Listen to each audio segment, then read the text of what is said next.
Guys to my YouTube channel pharmacology tips and tricks. और आज हम यहाँ डिस्कस करने वाले हैं माइक्रोबायोलॉजी के जो प्रीवियस क्वेश्चन पेपर्स हैं। तो इन प्रीवियस क्वेश्चन पेपर्स में किस तरह के क्वेश्चंस आए हुए हैं ताकि आप थोड़े से अवेयर हो पाएँ कि कैसे क्वेश्चंस आते हैं, कैसे आपको आंसर लिखना है। ओके, तो गाइस चलिए स्टार्ट करते हैं विदाउट वेस्टिंग अवर टाइम। तो सबसे पहले हम बात कर लेते हैं कि यहाँ पे टॉपिक वाइज क्वेश्चन तो है नहीं, जैसे आपको पेपर्स में क्वेश्चन आए हों उसके अकॉर्डिंग हम डिस्कस करते जाएंगे। तो ये जो क्वेश्चन पेपर है ये है जून 2020 का, राइट, ग्रेडिंग सिस्टम का है। तो उसमें हम देख लेते हैं कौन कौन से क्वेश्चन इसमें पूछे गए हैं। खैर, जब भी आप क्वेश्चन पेपर को सॉल्व करना स्टार्ट करते हो तो पहले आपको उसका नोट्स ज़रूर देख लेना है कि कितने क्वेश्चन आपको सॉल्व करने हैं। जनरली 5 क्वेश्चन जो है वो सॉल्व करने हैं। ओके, या जो भी आपको यहाँ पे जितने भी क्वेश्चन अटेम्प्ट करने के लिए गिवन है वो आपको देखना है, ठीक है। इसके बाद आप पूरा पेपर को एक बार रिवाइज कर लीजिए, कौन कौन से क्वेश्चन पेपर जो है क्वेश्चन जो है वो इम्पोर्टेंट है जिनको आपको पहले सॉल्व करना है, किस में ज़्यादा टाइम लग सकता है, किस में कम टाइम लग सकता है। इन सब चीज़ों का आप एनालिसिस करिए। इसके बाद में आप लिखना स्टार्ट करिए। जो भी क्वेश्चन आप लिखते हैं, यदि सपोज उसमें ए या बी पार्ट पूछा है तो आप उस क्वेश्चन को ट्राई करिए कि वहीं सॉल्व करिए। ऐसा नहीं हो कि आपने जो है ए जो है यहाँ लिख दिया और बी जो है बिल्कुल लास्ट में जाके लिख रहे हैं, ठीक है। तो ये भी गलत वे है राइटिंग का, तो ये भी आप ना करें। तो गैस चलिए देख लेते हैं पहला क्वेश्चन।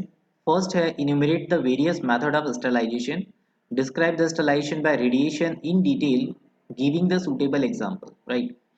ये क्वेश्चन जो है ये 15 मार्क्स का है। ओके, 15 मार्क्स में आपको कितना लिखना है ये भी हम डिस्कस करेंगे, क्योंकि कई बार होता है कि आपको बहुत शॉर्ट के अंदर आप समझा देते हैं और आपके नंबर्स नहीं आते हैं, तो ये भी एक प्रॉब्लम है।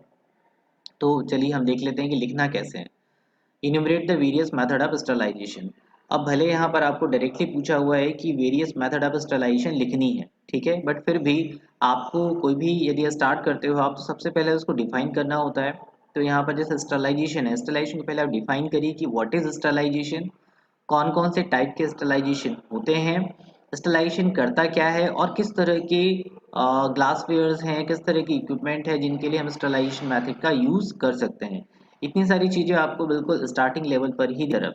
तो मैं एक यहाँ पर रिव्यू बता देता हूँ आपको किस तरह का आंसर लिखना चाहिए, ठीक है। तो यहाँ पर आप देख पा रहे हो कि ये स्टरलाइजेशन का एक टॉपिक है। इस टॉपिक में मैंने सबसे पहले जैसे यहाँ लिखा हुआ है कि स्टरलाइजेशन होता क्या है, एक डिफाइन किया है, ठीक है। डिफाइन करने के बाद कुछ टर्म्स लिखे हुए हैं। तो ये टर्म्स ज़रूरी तो नहीं है ना, आपका टाइम हो तो लिखिए, अदरवाइज इसको स्किप कर दीजिए। मेन चीज़ आते हैं हम कहाँ पर, मेथड ऑफ स्टरलाइजेशन के ऊपर। मेथड ऑफ स्टरलाइजेशन में आपने खुद ने अपने नोट्स के अंदर जो है कई तरह से उसको डिज़ाइन किया होगा, लिखा होगा। तो बेस्ट वे है कि आप उसको क्लासीफाई अच्छे से करिए, ठीक है, डायग्रामेटिक करिए, बिल्कुल भी हौच पौच मत करिए, है ना। जैसे मैंने यहाँ पे डिफाइन किया हुआ है, हीट स्टलाइजेशन है, रेडिएशन है, फिल्ट्रेशन है, केमिकल है, इनके अंदर जितना भी हो सकता है मैंने इसको क्लासीफाई करके लिखा हुआ है, ठीक है। तो ये हीट के लिए ड्राई डिस्टिलेशन है, मॉइस्ट हीट है, डिंडलाइजेशन है, बैक्टीरियासाइडल है और भी कई सारे हैं, ठीक है। पर हमारा जो क्वेश्चन है वो किसके ऊपर है, रेडिएशन के ऊपर। तो आपको पहले ये पूरा का पूरा क्लासिफिकेशन वहाँ पे देना है, क्योंकि आपका जो क्वेश्चन है वो कितने नंबर का है, 15 मार्क्स का है। तो सबसे पहले आपको ये पूरा देना पड़ेगा, ठीक है। इसके बाद यहाँ पर ये जो मेथड्स हैं ये डिटेल्स में समझाई गई है ना। तो यहाँ कोई ज़रूरी नहीं है कि आप इन मेथड को डिटेल में समझाएं। ओके, आप चाहो तो एक लाइन लिख के इसका मैकेनिज्म 1 लाइन का और इसके एग्जाम्पल, बस यहाँ पे 2-3 लाइन में ये खत्म हो जाएगा। मेन फोकस आपको कहाँ करना है, आपको फोकस करना है रेडिएशन के ऊपर, ठीक है। रेडिएशन में यहाँ पे हम देख लेते हैं। तो रेडिएशन को बहुत अच्छे से डिफाइन करना है कि रेडिएशन क्या होता है, डेफिनेशन आपको देनी है। कितने टाइप के रेडिएशंस होते हैं, जैसे UV radiation, gamma ray radiation, X ray, cosmic radiation, ठीक है। इन रेडिएशन को आप अच्छे से डिफाइन कर सकते हैं, इनके बारे में काफ़ी कुछ यहाँ पर लिख सकते हैं, बिकॉज आपका मेन कंसर्न क्या है, रेडिएशन के ऊपर है, ठीक है। तो यहाँ पर मैंने डिफाइन किया हुआ है कि कुछ कोल्ड स्टरलाइजेशन की प्रोसेस कहलाती है ये, है ना, इसमें हीटिंग सेंसेशन नहीं होता, है ना। इसके बाद रेडिएशन को जब आपने लिखना स्टार्ट किया तो यूवी रेडिएशन क्या होता है, कितनी इसकी वेवलेंथ होती है, ठीक है, किस तरह के आर्टिकल्स को आप स्टरलाइज कर सकते हो, राइट, क्या इसकी लिमिट होनी चाहिए, सोर्स कहाँ से है। तो आप एक तरह से सोचिए कि यूवी रेडिएशन है, बिल्कुल बेसिक कंसेप्ट से स्टार्ट करते हैं, बिल्कुल बेसिक कंसेप्ट से स्टार्ट करते हैं कि यूवी रेडिएशन, है ना, कहाँ से निकलता है, सोर्स के बारे में बात करते हैं, कैसे इसकी प्रोसेस होती है, प्रोसेस के बारे में बात करते हैं, कितना वेवलेंथ होता है, वेवलेंथ के बारे में बात करेंगे, और इफेक्ट क्या आ रहा है, मतलब हर आप जो रेडिएशन है इसके बारे में कुछ पॉइंट जो है वो क्लियर कर लीजिए कि इस पॉइंट के बारे में हमको लिखना है। ठीक है, अब निकलता तो ठीक है, बट ये बैक्टीरिया को किल कैसे कर रहा है, इसकी मैकेनिज्म भी इंपॉर्टेंट है। तो आप मैकेनिज्म को अपने वर्ड्स में लिखिए, इसी को आप जो है डायग्राम के फॉर्म में भी बना सकते हो। जैसे यहाँ पे मैंने डायग्राम बनाया हुआ है। डायग्राम जो होता है वो कैची होता है। कैची का मतलब है कि लाइक आगे वाला पर्सन उसको जब देखेगा, जो चेक कर रहा है आपकी कॉपी, वो देखेगा, समझ जाएगा कि हाँ आप ये कहना चाह रहे हो, है ना। उसके पास वो पूरा जो है वो रीड कर भी सकता है, नहीं भी कर सकता है, बट आपका डायग्राम जो है वो पहले ही स्पेसिफाई कर रहा है कि यहाँ पर ये इस तरह से लिखा हुआ है और पर्सन या स्टूडेंट को आता है। ठीक है। सेकेंड है आयोनाइजिंग रेडिएशन। अब आयोनाइजिंग रेडिएशन क्या होता है, कौन कौन से इसमें हम सोर्सेज ले सकते हैं, पेनिट्रेशन कितना होता है, वेवलेंथ कितनी होती है, मैकेनिज्म क्या है, कौन कौन से रेडिएशन इसके अंदर आते हैं, इसका नेचर क्या है। ठीक है, और इसके यहाँ पे यूनिट लिखी हुई है, मतलब आपको हर चीज़ वो लिखनी है जो कि उससे कंसर्न हो। ठीक है, इसी तरह से लाइक यहाँ तो हमने अलग स्टार्ट कर दिया स्टेलाइजेशन और फिल्ट्रेशन। बाकी इसके अंदर जितने भी हमने UV radiation, x radiation, gamma ray radiation, ठीक है, इसको आप और डिटेल में यहाँ पर समझा सकते हो। ठीक है, तो मेन कंसर्न आपका होना चाहिए किसके ऊपर, रेडिएशन के ऊपर। और लास्ट में आके फिर आप लिखोगे स्टेलाइजेशन, ये यूटिलाइजेशन। ठीक है, तो ये आपके कुछ प्लस पॉइंट है जिसमें कि आप अपना आंसर जो है बहुत अच्छे तरीके से 15 मार्क्स के हिसाब से तैयार कर सकते हो, है ना। 15 मार्क्स के लिए आपको कम से कम पढ़ के ज़रूर जाना पड़ेगा, और ज़्यादा से ज़्यादा आपको थ्योरी जो है पढ़नी है, ताकि आप जब वहाँ लिखोगे तो आपको चीज़ें याद रहें। ठीक है, सबसे बेटर तरीका है हेडिंग लिख लो आप। उसके अलावा जो डायग्राम से डायग्राम आप बना के देखिए, है ना, उसको अपने नोट्स में बनाइए ताकि आपको एग्जाम हॉल में भी वो याद रहेगा। ठीक है, चलिए चलते हैं नेक्स्ट क्वेश्चन के ऊपर। सेकेंड है define and classify disinfection, what are the various factor affecting the disinfection.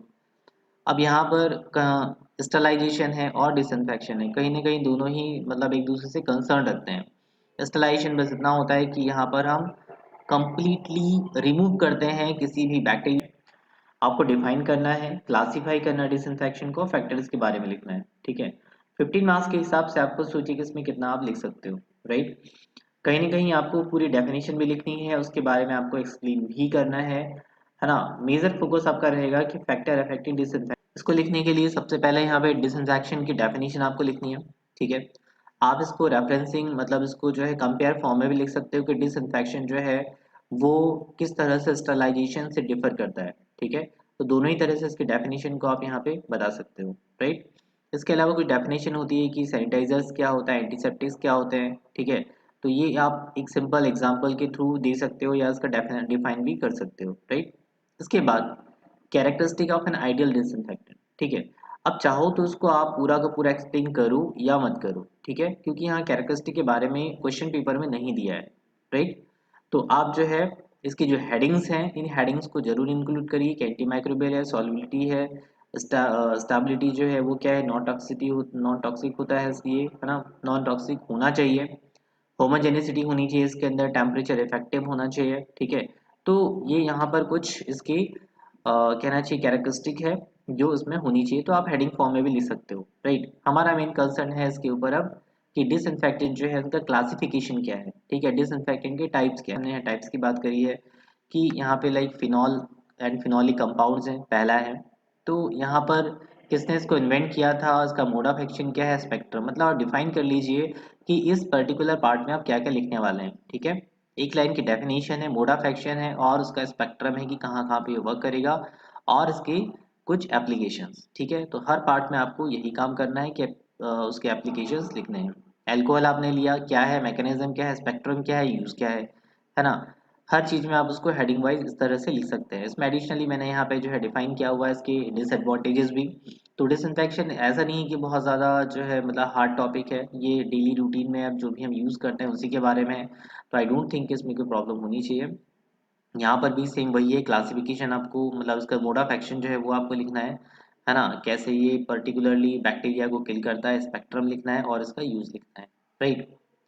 Done है डिटर्जेंट के बारे में, सेम वही लिखना है, S2O2 हाइड्रोजन पेरोक्साइड वो लिखना है। अब हम आते हैं इसके सेकंड पार्ट के ऊपर जिसमें पूछा गया है फैक्टर अफेक्टिंग द डिसइंफेक्शन। ठीक है, फैक्टर अफेक्टिंग डिसइंफेक्शन को जैसे यहाँ पर मैंने एक के बाद एक पॉइंट वाइज लिखा है, आप इसको पॉइंट वाइज यदि ना भी लिखना चाहो तो इसको डायग्रामेटिक फॉर्म में भी कन्वर्ट कर सकते हो।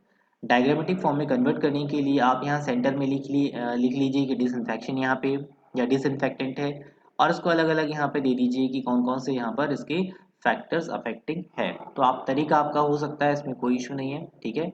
अब आप इनको जो है कि करके डिफाइन करना स्टार्ट करिए, है ना। जैसे कॉन्सेंट्रेशन और डिसइंफेक्टेंट से क्या फर्क पड़ने वाला है, इसकी एफिकेसी के ऊपर, टेम्परेचर का क्या इफेक्ट पड़ने वाला है, ठीक है। टाइम ऑफ कांटेक्ट जो है वो कितना होना चाहिए, पीएच या ऑफ एनवायरनमेंट, इसका क्या इफेक्ट होगा। तो जितने भी यहाँ पे चीजें हैं इसको आपको डिफाइन करना है। इसके नेक्स्ट क्वेश्चन हम बात करें यहाँ पे फूड स्पॉइलेज के बारे में पूछा हुआ है, right. And writer should note on the food spoilage microbes and discuss the different technique for the preservation of food. पूरा जो क्वेश्चन है वो फूड स्पॉइलेज के ऊपर दिया हुआ है और प्रिजर्वेशन ऑफ फूड के ऊपर दिया हुआ है, राइट। यदि हम सिलेबस की तरफ देखें तो सिलेबस में आपको यहाँ पर preservation of pharmaceutical product using anti microbial agent, इसके बारे में यहाँ पर गिवन है, ठीक है। तो यहाँ पे कहीं भी आपको जो है फूड के बारे में गिवन नहीं है, बट फिर भी यदि क्वेश्चन यदि आया है तो आपको फूड के बारे में लिखना पड़ेगा, ठीक है। जनरली ये क्वेश्चन जो है फार्मास्यूटिकल प्रोडक्ट की प्रिजर्वेशन के ऊपर ही है, बिकॉज हम फार्मेसी के बारे में ही पढ़ रहे हैं। प्रिजर्वेशन कई सारी मेथड्स हैं, ओके, जिसमें से कि कुछ मेथड्स हम ऑलरेडी जानते हैं कि हमें घर के अंदर भी फूड को कैसे प्रिजर्व करके रखना होता है, ठीक है। इसके अलावा कुछ मेथड्स हैं, जैसे कि हम यहाँ पे कुछ उसके जो केमिकल है या एंजाइमेटिक इनहिबिशन कर सकते हैं, ठीक है। कैसे आप कर सकते हो ये enzymatic chemical inhibition, by the doing the low temperature. कैसे आप कर सकते हैं यहाँ पर इसका केमिकल या एंजाइम का इनहिबिशन, पहला है लो टेम्परेचर करके, फ्रीजिंग टेम्परेचर पे कर सकते हो, या वाटर एक्टिविटी कम करके कर सकते हो, ऑक्सीजन को कम करके कर सकते हो, कार्बन डाइऑक्साइड बढ़ा के कर सकते हो, एसिडिफिकेशन है, फर्मेंटेशन और भी कई सारे प्रोसेस जो कि इसमें गिवन है, राइट। इसके अलावा इनएक्टिवेशन कर सकते हो, जिसमें पास्चुराइजेशन है, स्टरलाइजेशन है, रेडिएशन है, इलेक्ट्रिफिकेशन है। तो ये सब प्रोसेस भी यहाँ पर होती है। इसके अलावा लास्ट ही आता है packaging, cleaning, sanitary treatment, right. तो ये मेथड जो है कुछ कॉमन मेथड्स हैं for the pharmaceutical and the food also, because packaging की यदि हम बात करें दोनों में पैकेजिंग होती है, पास्चराइजेशन स्टरलाइजेशन की बात करें दोनों में ही प्रोसेस ये होती है, ठीक है। तो काफ़ी सारी मिलती जुलती प्रोसेस है, तो आपको ज़्यादा जो है इसमें डिफिकल्टी नहीं होनी चाहिए फार्मास्यूटिकल में कौन सा होगा और फूड इंडस्ट्री के लिए कौन सा होगा। फार्मास्यूटिकल की यदि हम बात करें तो फार्मास्यूटिकल में इसमें जो केमिकल्स के लिए है तो हम प्रिजर्वेटिव्स यूज़ करते हैं, जैसे कि मिथाइल पैराबेन हो गया, प्रोपाइल पैराबेन हो गया, राइट। और भी कई सारे केमिकल्स हैं जिसको कि हम एज अ प्रिजर्वेटिव यूज़ करते हैं, ठीक है। तो ये क्वेश्चन रहेगा आपका फूड प्रिजर्वेशन के लिए, जैसा कि आपके क्वेश्चन पेपर में पूछा गया है, ठीक है। चलिए नेक्स्ट क्वेश्चन की तरफ चलते हैं। इसने यहाँ पूछा हुआ है सेल कल्चर के बारे में, briefly discuss about the evaluation of microbial stability of various formulation, ठीक है। तो हमें यहाँ सेल कल्चर के बारे में बताना है। सेल कल्चर के साथ में मतलब सेल कल्चर का मतलब है कि ये एनिमल सेल कल्चर की बात कर रहा है, कितने टाइप का ये होता है, क्लासिफिकेशन आपको देना है, उसके बाद में उसको डिटेल स्टडी करना, मतलब डिटेल उसके बारे में आपको देना पड़ेगा। क्या यूटिलाइजेशन है, कौन कौन से फैक्टर है जो अफेक्ट कर सकते हैं, ठीक है। इसके अलावा यहाँ पर है evolution of the microbial stability of various formulation, ठीक है। आपको यहाँ पर जो फार्मास्यूटिकल फॉर्मुलेशंस होती हैं, क्या वो स्टेबिलिटी मतलब उसकी स्टेबिलिटी को आप चेक करोगे यहाँ पर कि उसके अंदर कोई माइक्रोब्स तो नहीं है ना। जैसे फॉर्मुलेशन आपने बना लिया, बनाने के बाद में आप चेक करेंगे कि उसमें कोई माइक्रोबियल कंटामिनेशन तो नहीं है। उस चीज़ को आप कैसे इवेल्यूएट करें। पांचवा क्वेश्चन है बैक्टीरिया के बारे में, इसके कल्टीवेशन रिप्रोडक्शन के बारे में दिया हुआ है, ठीक है। और डिफरेंट या discuss various disease caused by the bacteria, तो सबसे कॉमन क्वेश्चन है ये, ठीक है, जो कि यूनिट 1 का ही है। तो डेफिनेटली इसमें बैक्टीरिया क्या होता है पहले आपको डिफाइन करना है, बैक्टीरिया का स्ट्रक्चर बनाना है, ठीक है। बैक्टीरिया का क्लासिफिकेशन लिखना है, जितने भी उसके क्लासिफिकेशन है कि फ्लैजेल। नेक्स्ट हम यहाँ बात करते हैं कि what is the microbiological assay, discuss the principle and method of microbiological assay of antibiotics, ठीक है। तो ये काफ़ी कॉमन क्वेश्चन है माइक्रोबायोलॉजिकल एसे का, कई बार जो है इसको पूछा जा चुका है, इसलिए ये बहुत ज़्यादा इंपॉर्टेंट क्वेश्चन है, ठीक है। इसके अंदर भी आपको माइक्रोबायोलॉजिकल एसे क्या होता है, इसकी डेफिनेशन आपको लिखनी है, इसकी कौन कौन सी मेथड होती है। तो हम यहाँ देखते हैं, जैसे ये माइक्रोबायोलॉजिकल एसे का एक डेफिनेशन लिखा हुआ है, क्यों किया जाता है, ठीक है। सेकेंड नंबर में हमने ये लिखा हुआ है, इसके बाद में इसके जो मेथड्स हैं इन मेथड्स को आपको डिस्क्राइब करना है, बिकॉज क्वेश्चन जो है 15 मार्क्स का है, इसलिए आपको इस जो मेथड है इनको पूरा डिस्क्राइब करना होगा, ठीक है। पहला है डिस्क डिफ्यूजन है सिलिंड्रिकल कप मेथड, और दूसरा है टर्बिडी मैट्रिक मेथड या ट्यूब मेथड जिसको हम कहते हैं, ठीक है। तो इनके बारे में आपको लिखना है। थर्ड थिंग मैं आप कहना चाहूँगा कि जो भी आप यहाँ पे लिख रहे हो ना, तो उसको कोशिश करो कि आप इसको टैबुलेट फॉर्म में लिखो या फिर इसको जो है इस तरह से फ्लो चार्ट के फॉर्म में लिखिए, है ना। फ्लो चार्ट बनाने पे थोड़ा इजी इसलिए होता है क्योंकि आपका टाइम सेविंग होता है, दूसरी चीज़ एक्सप्लेनेशन अच्छा होता है, ठीक है। और आप उसको चीज़ों को अच्छे से समझ में पाते हैं, उसको एक्सप्लेन कर पाते हैं, ठीक है। कम टाइम में आपको ज़्यादा आउटपुट ये देता है, ठीक है। तो आपको यहाँ पे दोनों ही मेथड को इस तरह से डायग्रामेटिक और फ्लो चार्ट के फॉर्म में आपको यहाँ पर बताना पड़ेगा, राइट। तो ये तो बात हो गई हमारी एंटीबायोटिक की।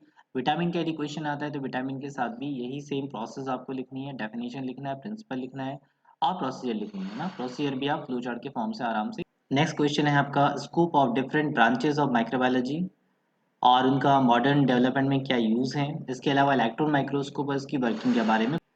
तो यहाँ पर हमें माइक्रोबायोलॉजी जब हमने स्टार्टिंग में जब हम पढ़ते हैं तो उसमें हम डिफरेंट मतलब कहना चाहिए उसकी जो हिस्ट्री है उसके बारे में हमने पढ़ा हुआ है, साथ में इसके स्कूप के बारे में पढ़ा हुआ है। ब्रांचेस जो हैं इन ब्रांचेस को आपको लिखनी है, जैसे कि बायोलॉजी की ब्रांचेस होती हैं, सेम आपकी माइक्रोबायोलॉजी की भी ब्रांचेस हैं। तो आपको ब्रांचेस के बारे में लिखना है, वो किस काम में आती है वो आपको लिखना है। और आफ्टर दैट यहाँ पर आपको इलेक्ट्रॉन माइक्रोस्कोप की वर्किंग के बारे में उसका इंट्रोडक्शन देना है, उसकी वर्किंग आपको यहाँ पर देनी।